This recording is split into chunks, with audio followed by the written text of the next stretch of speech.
friends, I'm Erin Brindley. I'm from Café Nordo down in Pioneer Square. It is 2020, which means we are in my apartment instead of down at Nordo in Pioneer Square, where we do our singular brand of immersive dining theatrical events. So I am still doing some little demos here for you. This is based on a show we did a few years ago. It was very ghosty, very creepy, very spooky. All took place in a hotel, tripping over many decades, and each little vignette was paired with a dish that looked like a wedding cake. Now, just in case we happen to remount that show someday, I won't tell you what the secret about the wedding cakes is, but the fun thing about it was, for me as a chef, is I got to create a whole bunch of different wedding cake, tiny wedding cake looking things that were then actually part of a whole 5-course savory meal. So pretty fun, pretty cool. Check out the retro dinners at cafenordo.com to find out all about how you can just eat the menu, because like I say, we're about to put those up on sale where you can just try the Hotel Nordo menu.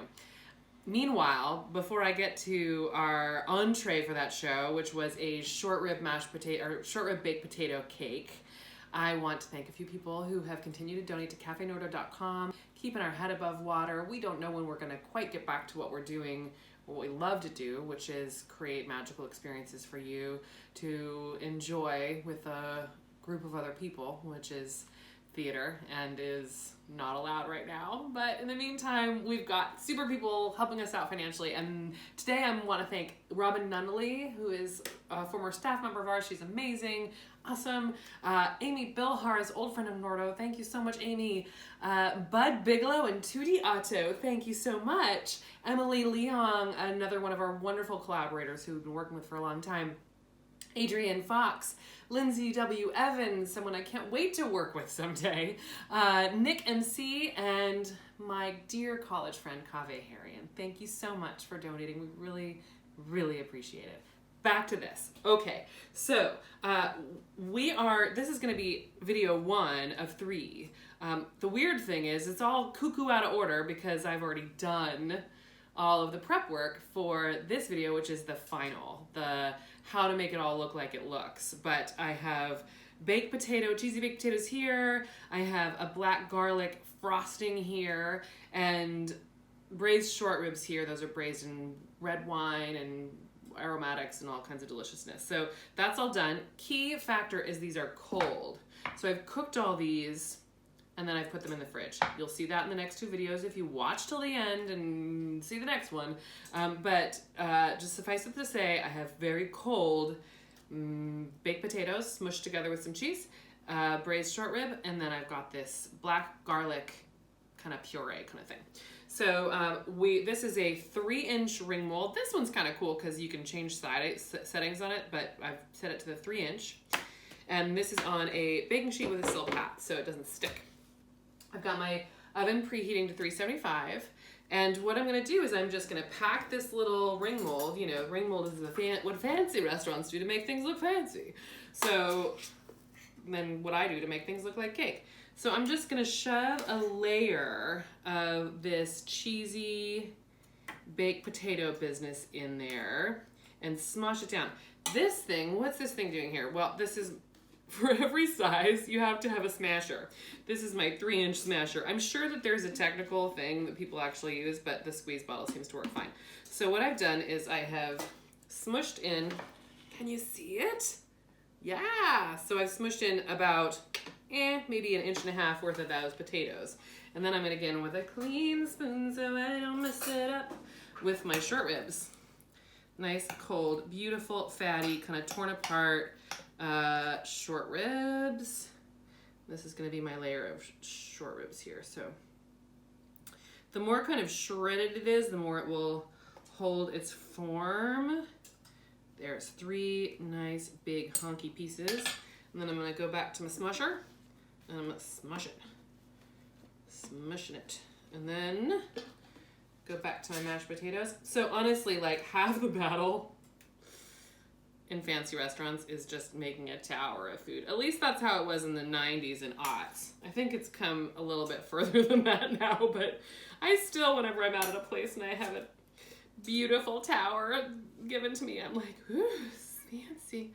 So I don't want it to go quite to the top. I'm just gonna scoop a little bit more out, give it a squash, because this ring has expansion properties, I don't want to squeeze it too hard because otherwise it'll just make my ring go bigger. That is not the point. Okay, so I've got potatoes, beef, potatoes, and a little teeny bit of a lip on top. And that is where our black garlic will go on. Da, da, da, da. I'm just gonna kind of frost the top with this. Oh God, it smells so good. This stuff, it just adds this incredible umami flavor, which I talk a lot more about in the Ethel's talking to us now. I talk a lot more about in the other video, but it's a special ingredient. It's cool that, you know, we really kind of didn't have it here in the U.S. until recently, and it's mostly used a lot in Chinese cuisine and other Asian cuisines as well. So there we go. So I've got my flattened out little black, and then I'm just gonna, with all hope and grace, see if I can get this thing to lift up. Boo, boo, boo. Might have to fix my fingerprints. Might have to fix my guy. Great. So, just gonna fix that up there. Da, da, da, da, da. Isn't that fun? So that's gonna go into the oven at 350 for like 12 minutes, because really it's all cooked through. We just want it to get hot, okay? Yeah, that's nice and toasty warm. All right. So I will say that one of the things that happened when I was first creating this menu was I needed to figure out how to move these cakes. So I got like 17 different sizes of spatula. This is one of them. We'll see how it works. I do think it's better actually with two. Let me grab another one of my gazillion giant spatulas. So yeah, this is just that tricky moment of moving it from one pan to another. So just want to make sure it slides right on, because the potatoes get so soft right now. You just have to have faith. You don't want your tower to topple. Boop. But the nice thing is, with food, you can kind of just repair it with your fingers and no one will ever know. Shh. This is a cake spinner.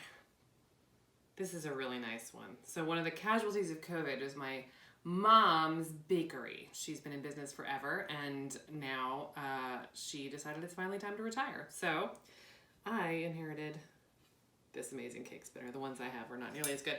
So this is my first time using the fancy one. And this is crème fraiche. Now when we did this last time, we were actually getting quark from a farm in Eastern Washington, which was so cool. Quark is kind of it's a little bit more intense than sour cream. It's a lovely ingredient and it's rare. It's German. So they have it in Germany, but we don't have it here a lot. But today we're just using some crème fraiche. Sour cream will work just fine also. And I'm just gonna frost this baby like a cake. It is hot, so this crème fraiche is going to melt quickly. So I kind of have to do it with some speed.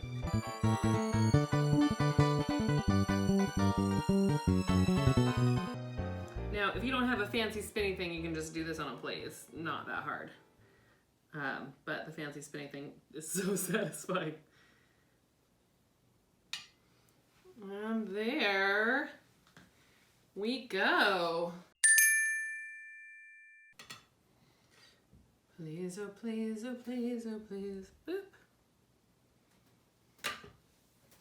And there we go. So that is short rib, black garlic, little crème fraiche, little cheesy baked potato. And I have been cooking this all day, so I'm so excited to take a bite. Make sure that you keep watching, because I'm going to show you how the braised short rib comes together, how all these little components like the black garlic and the baked potato come together, and I'm just going to take a bite now. Ooh, look. Look at how luscious those layers are. Oh my goodness. It's messy and fatty and delicious.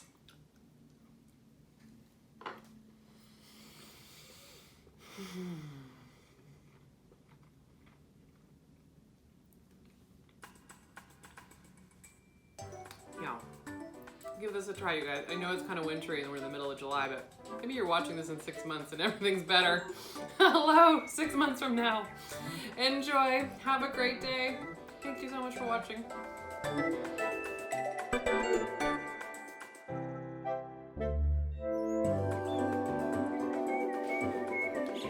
You made it.